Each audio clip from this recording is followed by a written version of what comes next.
the longest stretch of uninterrupted power supply in 5 years. So it's an important milestone. So these are small steps that are going to contribute to a giant leap. Ungqongqoshe wegezi uthi kuyathoma bona igezi ingaqindeliswe isikhathi eside kangaka uthi kutsho umkhanyo uyabonakala.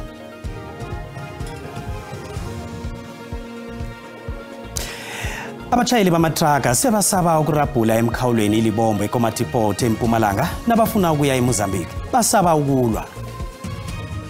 So we've got people who are sick, those who are asthmatic, like the one that you see with the machine. It's a problem. Inlukazi namaqhegu weDobsonville eSoweto baphume ngamadondolo bayokuchagalela igezi ema-ofisini we-Eskom eMegawatt Park eSandton. Siyalotshisa endaweni zonke lapho nilinde khona indaba. NginguCedric Mwebya. Ngiyanamukela.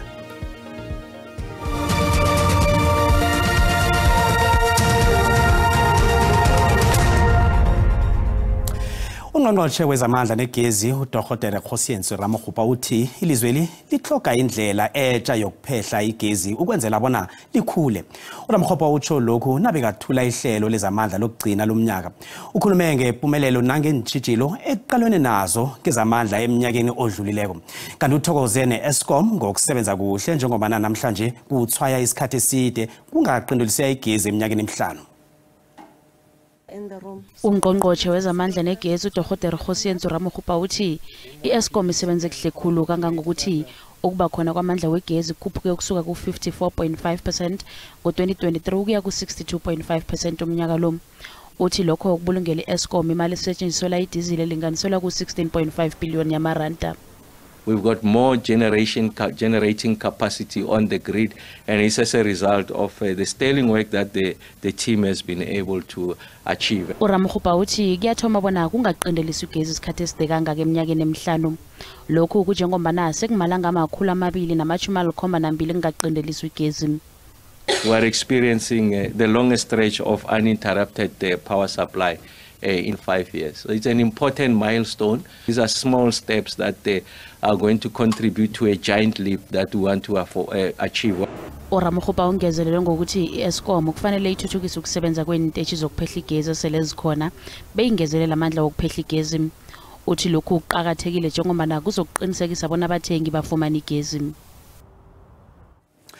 Imndeni yabantu abalikhomba ababhubhele engozini ebandakanya inkolo eziningi ebuhlokwa ngaphandle kwePolokwane eLimpopo nanje ithi isathukiwe.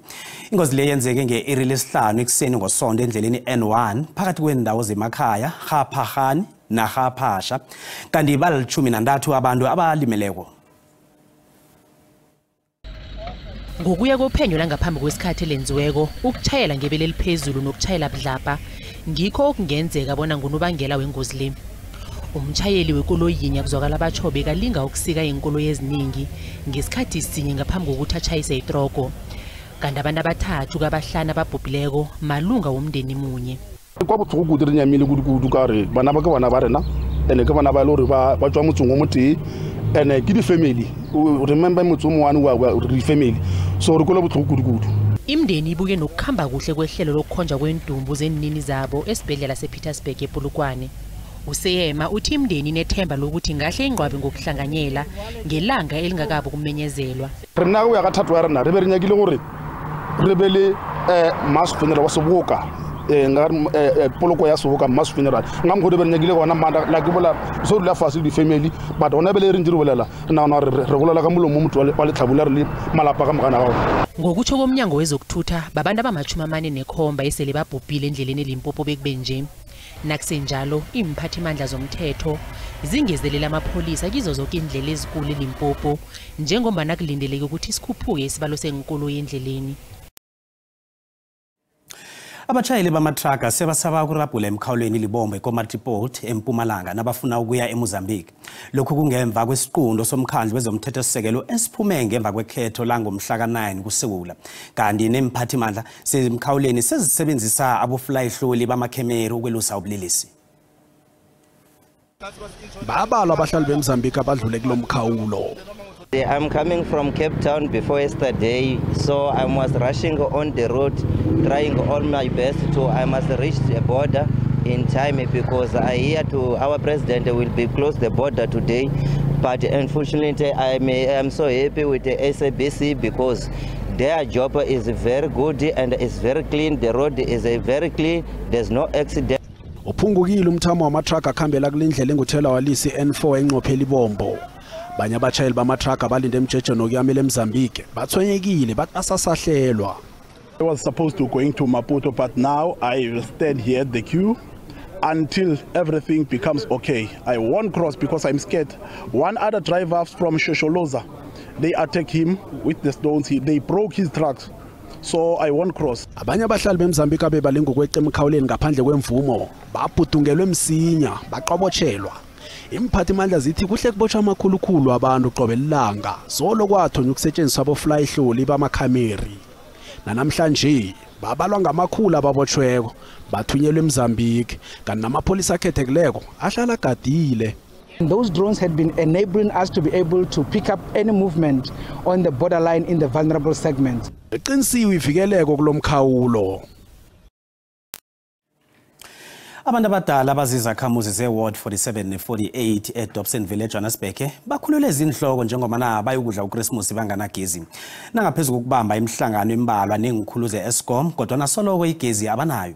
Izakhamuzi namhlanje bezitshakala ngaphandle kwama-ofisi we-Eskom eMegawatt Park eSandton bafuna ukubuyiselwa igezi. Umphakathi lo sewunenyanga ezilikhomba unganagezi pheze emakhaya alikhulu athindelekileyo. Abantu abadala bavile bakhamba ngamadondolo basebenzisa ingujana zokuphefumula batsho ngalizilinywa ngubudisi ababuthweleko kezemali bakateleleka bona bathinge ikhundwana ngesikhwameni ukuthenga ukudla begodu bahlamba ngamanzi amakhaza sebaphelelwe umusa bafuna Eskom ezenesisombululo. Ehlenne ke kwatile baratiwa rena le bagolo ke ba mo ga ba batle le gore ba kene mo Eskom ba ruta ba re go tsenywa ka dikhato go bulwa ka dikhato ke leng batho ba rona ba re ba romelang ba tlafa ba tlo bua ka motlakase gore re laetelo ba re retse ba re ba laeta di-section tse dingwe di-section tse di laetilwe rona ga re laetelwe re tswalelwa ko ntle re na le batho ba ba nwang dipidisi di-medicine tsa bone di nna mo di-fridge ga di bereke re na le ba batho ba ba nang le di-oxygen ke ba re tlile le bone ga gona more pompante ga se ya tura baratiwa kerese ya wa dintlu di atsha batho ba tshela mo dintlu. Umkhulu umphakathi uthi kubanje imihlangano embalo nengikhulu ze-Eskom kodwa nakuyigizi yona soloko ayikabuyi uthi umphakathi uyokudlela uChristmas ebumnyameni. The two areas in Dobsonville, they erected those new transformers, but when we went back to them and say we can see that people are busy and they'll have electricity anytime from now, they said no, you are going to be connected, but they don't give us a timeline. I-Eskom eGauteng ithi manenga ama-transformer abhalelwa kusebenza esifundeni isimi. The Minisap in Dobsonville also failed because of illegal connections and customers illegally operating on our network. We have to date successfully replaced and repaired more than 500 damaged Minisap stations and transformers because of overloading. Napheza kokubamba imihlangano eminingi nengikhulu ze-Eskom kubonakala ngasuthi izakhamuzi eziningi zeDobsonville zizokudlela uChristmas ebumnyameni zinganagezi. Ngemva kweminyaka ema-24 njengehlangano ephikisa kwi-Democratic Alliance igcine sele iphezulu embusweni weSouth Africa. Kanti njengoba ihlangano le iragela phambili nomnqopho wayo ukuvula amathuba emphakathini, iragela phambili ngakelinye ihlangothi nokudosana ne-ANC ngaphakathi kombuso webumbano. Umholi we-Democratic Alliance uJohn Steenhuisen uhlathulula amakhetho abanjwe ngomkhayili lomnyaka njengesiphetho besovele senzeke emlandweni wepolitiki eralini yokugcina ngaphambi kwamakhetho. In this election, and for the first time ever, the DA has a clear path to getting into national government. Ukusukela enhlanganweni ezilikhomba kuya kezili10 ezangenela isivumelwano somhlolo ohlanganyelweko wokusebenzisana nanyana kunjalo kodwana ayikho ihlangano kulezi eziphalisanako ezafumana amavoti amaningi ukusungula umbuso webumbano osungulwe yi-ANC. Now, this of course is not a government of national unity, because a government of national unity brings all parties together, which would have had to include the EFF and the MK party, which it did not. Isithunywa se-DA kuhulumende webumbano uSiviwe Gwagube waphikisa ukutlikitla komthetho weBela Bill. Nanyana kunjalo kodwana ngemva kwenyanga ezimbili uGwarube watlikitla isivumelwano neSolidarity Union ngokusebenzisa amandla akhe ekukhibelelweni komthetho iBella Act. In their final report, the parties agreed that the Basic Education Law Amendments Act, Bella Act, should not be sent back to Parliament to make changes to the sections that were in contention. Hlangana nezinye indaba ezikhulunywe khulu ezingase zibange ukurarana nguphasiswa komthetho wezempilo iNHI nemigomo elawula zangaphandle epini yeRussia neUkraine eGaza. Umnyaka lo ubebudisi ehlanganweni ye-EFF ngemva kokukherulwa yi-MK Party emakhethweni kunye nepolitikini. Ama-Red Berets alobe amavotu amaningi KwaZulu-Natal ekhethweni lomnyaka lo. Bahlulwa ihlangano kaJacob Zuma i-MK Party. You must be counted, you must be part of history, you must make sure that you are one of the people who are going to deliver economic freedom in our lifetime. Freedom in our lifetime. Amandla! Ngomnyaka opheleleko ngoVilabahlinze, i-EFF yahlanganisa iminyaka eli-10 yasungulwa, kanti yagidingithwa yamlando le ngokuzalisa itatawu le-FNB. Iminyaka eli-10 yokusebenza budisi kunye nokwakha ihlangano abantu abangayivotela ngaphandle kwe-ANC ukhulise ihlangano ye-EFF kwatshengisa inhlangano zepolitiki eziphikisa kubona nakambala i-EFF ifikile. Okubuhlungu ukuthi ngemva kokuhlanganisa iminyaka eli-10 khona ihlangano le kuvele ukuhlukana phakathi kwabasunguli behlangano le. Ngohobo yinomnyaka isekela likaMalema uFloyd Shivambu wajiya phasi ehlanganweni ye-EFF ngemva kokungenzi kuhle emakhethweni wamemezela ukujoyina i-MK Party. I also request to resign my position as Member of Parliament and all positions in the EFF. Umalima nakathwaye ukuphela kwesikhathi sokulilela ukukhamba kwakaShivambu wakhwela wazehlela phezulu kwamana babo ngaphakathi kwe-EFF wathi abakhambe bafuna ukukhamba. I want to say to them, leave now. Leave now so that we can know how many soldiers we have in this struggle to liberate our people. Kwabonakala ngasuthi i-EFF ingenelwe mamanzi. Usihlalo phambili i-EFF Advocate Dalimpofu wamemezela bona bekayingcenye yomhlangano wokusungula i-MK Party nakasesiyingcenye Central Command Team ye-EFF. There was a time when former President Zuma and I were the only people who knew about this project of the formation of MK. Nakusenjalo uFloyd Shivambu waveza ubudlelwano bekanabo noJulius Malema wahlathulula njengobudlelwano bezepolitiki kwaphela. Sometimes this so-called brotherhood, it's not brotherhood, it borders on gangsterism, a gangster relationship that we're together. If a person is wrong, we can call each other to order. Uthome ipi noDokotela Mbuyiseni Ndlozi ngombana chithelele noShivambu ihlangano ye-EFF ithoma ngobusha kezepolitiki ngaphandle kwakaDokotela njengomunye wabaholi. Ubuholi be-EFF bukhombela inthunywa amalunga kunye nabalandeli behlangano bona bangavuzi ngabantu abangekho econference ye-EFF yamhlapha. Umalima wajela abantu bona ihlangano le angeke icheje abantu abaqabanga ukuthi bangaphezulu kwehlangano. We're not going to answer the question about Mbuyiseni Ndlozi. You've got his number and some of you talk to him, call him. I'm not responsible for Mbuyiseni Ndlozi. 90% of the people who were here, who expected to be here, are here. That's what matters. Whoever is not here was not supposed to be here. Nakabeza bona uNdlozi akasasa mkhulu wehlangano umalima watsho lokho. And all leaders of the EFF are here in front. There is no leader of the EFF who's not here in front. There is no leader of the EFF who's not here in Nazareth. If they are not here, they are not leaders of the EFF. You must never regard them as the leaders of the EFF. I-EFF ithoma ngobutsha soloko yathomako ngaphandle kwabanye abasunguli bayo njengesekela mengameli laLukhya uShivambu uDalimpofu uPatrick Sindane nabanye abaningi. Kanti ngomuso likaDokotela Mbuyiseni Ndlozi ku-EFF alaziwa. Nasibuya entolo. Kosilungisele ukuthi masize la kubonakala izolo la besikhona ubusuku bonke mara namunye umvumi okwasikidela sizephi. uNdebele bekaphelele eholini kwanomtshahelo entonjeni eRosenekal kukhunjula ilanga elacimako ingwenyama unyabela kaMabhoko.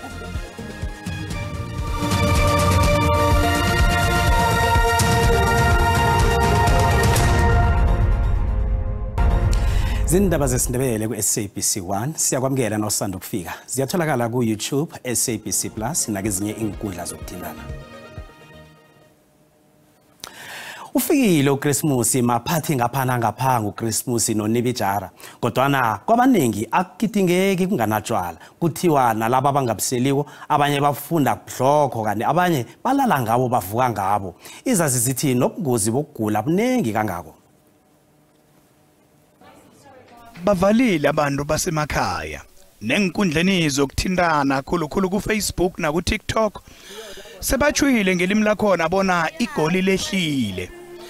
Amaphathi kaChristmas wemndeni nowakanibijari ajame ngefanelo kutsho ukuthi manenga amathuba ukuthi abantu bayokusela utshwala. Amahubhululo enziweko athole ukuthi ngama holiday abantu balala ngabo bavuke ngabo. Ngitsho nalaba phakathi komnyaka ehaye bathi utshwala kusindwabo namkha uzwe umuntu wakhona athi akaseli yena usuyathinda nje ngonobayeni ungena dude etshwaleni ngombana alingisa abanye namkha aphethwe lithabo lama holiday. Izazi zilitsho ziyalibuyelela igama lokuthi ukuthaba kakhulu kuza nokugula. Excessive drinking, as we know, during this time can lead to several dangerous consequences, both individually and also society at large. What we cannot also forget is the violence and assaults. You know, it also, alcohol would lead to lowering of the inhibitions. People can't control themselves, leading to aggressive behavior. Sekusemntwini ke bona uyezwa na kodwa na igama lona liphumile. Ingwenyama yamaNdebele wakwanzunza uMabhoko wesithathu uthokoze isitshaba samaNdebele ngokuba sitshaba esingasibandakanyeki ekugurezeleni.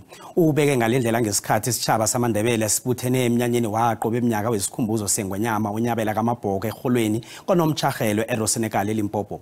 Umbiko siuphathelwe ngumbiki indaba wethu uComfort Masumbuka.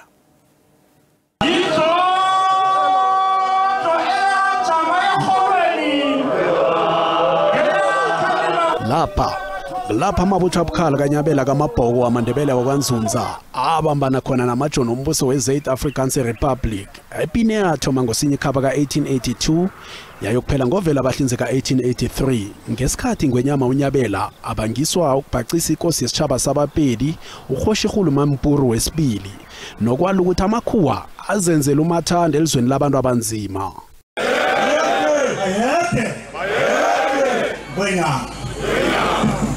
Nanonyaka isitshaba sifahla izulu sashinga entonjeni eholweni lakonomtshahelo ukuyokukhumbula ubukutani bamakhosi amadala la. Mnyanya lo ukhanjelwe zingikhulu ezivele embusweni, amakhosi, abafundisi, abosopolitiki nenhlangano zomphakathi. Nonyaka nje ingwenyama yamaNdebele wakwanzunza uMabhoko wesithathu nakethula inkulumo ukhuthaza isitshaba samaNdebele ngokuthi sakhane. Ngiyathokoza amanzunza ukuthi amasiko solo ngisaba bambili. Ngiyathokoza Ndebele ukuthi nisizwe esinganawo umbango. Isitshaba siphumelele sabe sazwakalisana amazizwe aso. Siyabawa babethu kosilungisele nathi kosilungisele ukuthi masize la kubonakale izolo la besikhona ubusuku bonke mara namunye umvumi okwasikidela sizephi ngane nasa. As long as ungaparticipate upolitiki angeke kwenzele lutho maNdebele. I-ANC sizoyesolo siblema sikhomba senzani. Usomkhandlu wezombuso ohlanganyela ubuholi bendabuko nezokuhlaliswa kwabantu eMpumalanga uSpiri Mashilo uthi amakhosi wenkodi kufuza ahole. Yonke indawo zethu lapha sinikezwe khona amagama omaduna omakhosana sesiwakwentile bazahola vele. Abanye abavumi ekubalwa kibo nebakosomakhawula bebanandisa ngezinethunga ezingasengelwa phasi inodo zesikhethu kuChinyawo.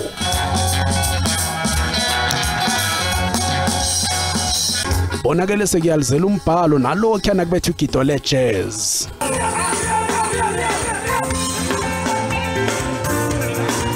Isitshaba sifisele namaholiday amahle wokuphela komnyaka. Amalunga omphakathi aveze nokuthi batsho solo bayalila ngokuthi kilomnyaka esikiwo indawo le thana seyithuthukiwe yenziwa nendawo ezevakatsho bukela ikhona ukudosa nemvakatshi bukela ezivela emazweni angaphetsheya akhona ukuza la ngobuningi. Endabeni ze-SABC ngikuComfort Masombuka ngikubikela ngiseholweni entonjeni konomtshegela eLimpopo. Kanti ekhasini lethu le-Facebook sibuzile ukuthi uyibona njani indaba yabantu abangaseliko uthi nakufika uDisemba basele kurarako izazi zithi bazibizela ukugula uthini wena Mukeli? Abanye bayekele ngisho even emaphilisi kunatha labanye banathe over kakhulu ngoba abantu bayithanda ukusukela izinto esekudeni nabo uzawubabona ngoba phela vele nalo utshwala usephuzwa manje. Hayi accessible loba kasama fake nje. Baninzi abantu abasela ngokungakhathali kwelixesha lenyibidyali neChristmas. Koko manje bakhuthaza abantu bamabasele ngenkathalo. Abantu ababekhethu ngoChristmas nangonibidyara bazithabulisa namkha bazijabulisa ngotshwala. Basela utshwala bama-alcohol angafaniyo ugcine kuletha ugula emzimbeni. Siyayibona iyenzeka apha ebantwini. Kodwa ke urhulumente makathathe umthetho ebantwini abazihlazisayo ngotshwala. Utshwala bona buletha ithabo kuphela mkhathi. NgoDisemba so afanele bunoselwa. UDisemba kuphela ngeke sigule bona. Kanti umbona ngombukeli e-SABC ayizukuthwesa umlando ukuziphendulela ngombono wombukeli. Kezemidlalo yeraga imidlalo ye-Betway Premiership kusasa amazulu ayokubambana neMamelodi Sundowns bese kuthi Orlando Pirates ibambane neMarumo Gallants.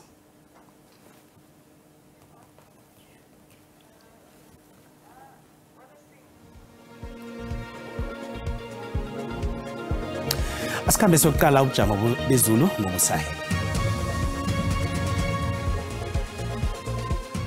Siyathokoza Cedric lochane ekhaya ngomvulo nakuke ubujamo bezulu sibona lapha amathuba alinganiselwa nge-30% eligwini elisesewula neSouth Africa kuthi ke ngale ngePumalanga atholakala khudlwana nge-80% kuthi ke emfundeni zangapha ngeGauteng neLimpopo nge-60% kusasa ke aqina kakhulu esifundeni sangaleke ngeLimpopo nakezinye indawo kuthi ke ngapha ngeGauteng nakezinye indawo zangapha ngeMpumalanga naKwaZulu Natal atholakala ke nge-60% sithole lapha ke isilemukiso ngezulu elinakhulu kilezi ndawo abantu bachajeke bangakhukhuleki kanti ke nangale ngePumalanga Kapa akhona amathuba ukuthi izulu libe likhulu ngaleyo ndlela ke kusasa sithola lapha ke godu isilemukiso sezulu elisesenamandla hle ngale ngendaweni zangale ngephulukwane eLimpopo kanti ke lapha mlilo wamahlathi ePinkton imoya mkhulu ngaleke ngeCape Town siyakusuduka ukwazi ukubona ukuthi anjani amazinga okushisa noma ke lizokuna izulu kuzakuthoma ngokuthi kufuthumale lapha ePitori nge28 Johannesburg nayo ke ngale nangeFerrenageng iLimpopo ke ibonakala ichisa lapha ke ephulukwane kuzakufuthumela nge25 eMpumalanga nakhona ke kufuthumela kamnandi endaweni ezinengi lapha ke sikhukhuza nge28 bomhlanga kuboveza ubuhle kufuthumele KwaZulu Natal ibonakala ipholile kubo Lady Smith Pietermaritzburg iKokstad yona ke ngayimakhaza pheze emini yonke nge17 ngemva kwamadina eEastern Cape bonakala ke ipholile lapha eIslanda nemakhanda nemthatha kezinye indawo ke kuyachisa lapha kunye kufuthumele angithi lapha ke eNtshingolanga Kapa lapha eCape Town kufuthumele kuthi lapha ke eGeorge nabo Mossel Bay kupholile ke khona siya lapha eNorthern Cape siyabona ke ukuthi kuyachisa indaweni eziningi njengoba sibonile ukuthi ngaba nomlilo wamahlathi eFreystata nakhona lizakuthela lithela njalo ikhisibe khelachisa endaweni eziningi kokugcina siya lapha ke esifundeni sangaleke ngeNorthwest kufuthumele lapha ke eMahikeng kuthi kezinye indawo kuyachisa abantu ke abacheje bayelele ngezulu esibikelwa lona sibonane kodwa ngesikhathi esilandelako tiro